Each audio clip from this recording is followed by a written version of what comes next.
La PAC et le monde. Les échanges agricoles entre l'Europe et ses partenaires commerciaux. L'Europe agricole, c'est aujourd'hui 120 milliards d'euros d'exportation de produits agricoles et agroalimentaires vers le reste du monde et 102 milliards d'euros d'importation en 2013, soit un solde commercial plutôt équilibré. L'Union européenne exporte principalement du blé, des boissons comme les vins et spiritueux et des fromages. Elle importe surtout des fruits et légumes et des produits tropicaux, comme le café, ainsi que des quantités importantes de soja pour l'alimentation animale. En fait, les pays de l'Union européenne échangent principalement entre eux. Depuis la mise en place du marché unique européen pour les produits agricoles, dès la création de la PAC en 1962, il n'y a plus de barrières commerciales au sein de l'UE, ce qui facilite les échanges entre les États membres et encourage les régions européennes à se spécialiser dans les productions pour lesquelles elles sont les plus efficaces. L'Europe est malgré tout le premier exportateur et aussi le premier importateur mondial de produits agricoles. Mais la façon dont elle subventionne ses exportations et contrôle ses importations est depuis longtemps critiquée par ses partenaires commerciaux. Ces critiques sont-elles fondées ? Clairement, dans le passé, ces pratiques déloyales vis-à-vis des agriculteurs hors de l'Europe ont existé. Les agriculteurs européens, incités par une politique de prix garantis très élevée, produisaient toujours plus. Les excédents étaient ensuite vendus sur le marché mondial à un prix inférieur au prix européen, et cela grâce aux subventions aux exportations. Ces subventions massives ont permis aux producteurs européens de gagner des parts de marché au détriment de pays plus compétitifs.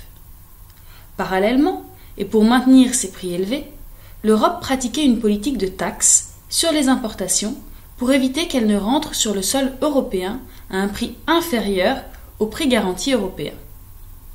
Les consommateurs européens étaient ainsi incités à acheter les produits européens plutôt que les produits importés. L'Europe a donc été dénoncée par les grands pays agro-exportateurs comme les États-Unis, le Brésil, l'Argentine ou l'Australie, qui pouvaient difficilement accéder au marché européen, et qui, de plus, voyaient l'Europe grignoter leur part de marché sur le marché international. La PAC a été aussi vivement critiquée pour son impact sur les pays du Sud. En effet, les pays en voie de développement, peu industrialisés, s'appuient d'abord sur leur agriculture pour se développer et gagner des devises. Or, le marché européen leur était peu accessible, même si l'Europe a toujours offert un accès préférentiel à certains pays du Sud, allant même jusqu'à ouvrir complètement son marché aux produits agricoles des pays dits les moins avancés, il n'en reste pas moins qu'elle impose des règles sanitaires et techniques très strictes que les exportateurs des pays du Sud ont du mal à respecter. De plus, les subventions aux exportations ont pour effet de faire baisser artificiellement le prix mondial et de faire concurrence aux petits producteurs locaux. On a notamment beaucoup parlé des tonnes de poulets congelés inondant les marchés urbains des pays d'Afrique de l'Ouest à des prix très bas et empêchant l'élevage de volailles locales de se développer. Ainsi, en 15 ans, 70% des élevages de poulets de chair ont disparu au Sénégal, car la production de volailles a été remplacée par les importations européennes. Congelés et exportés, les cuisses et les ailes de poulet étaient bradées sur les marchés africains à des prix imbattables, 2 à 3 fois moins chers que la production avicole locale.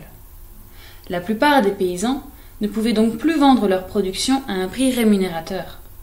Cette situation a entraîné la stagnation, voire l'effondrement des activités du secteur avicole, ce qui a provoqué l'accroissement de la pauvreté dans le milieu rural et périurbain.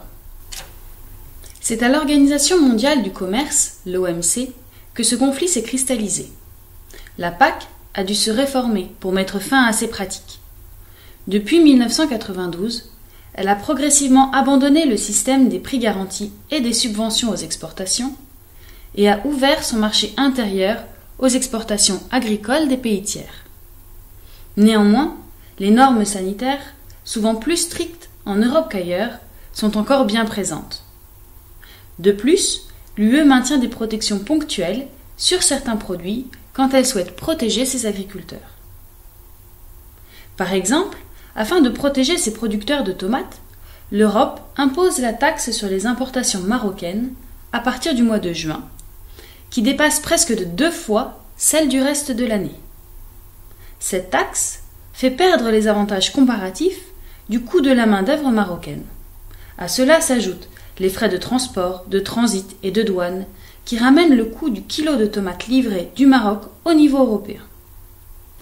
En revanche, les producteurs marocains bénéficient d'un accès plus libre au marché européen dans la période où les tomates européennes sont peu disponibles sur les étals, d'octobre à juin. Aujourd'hui, se négocie un accord commercial entre les États-Unis et l'Europe appelé Traité de libre-échange transatlantique, le TAFTA. Il vise non seulement à abolir la majorité des droits de douane entre les deux zones, mais aussi à abaisser les barrières non tarifaires.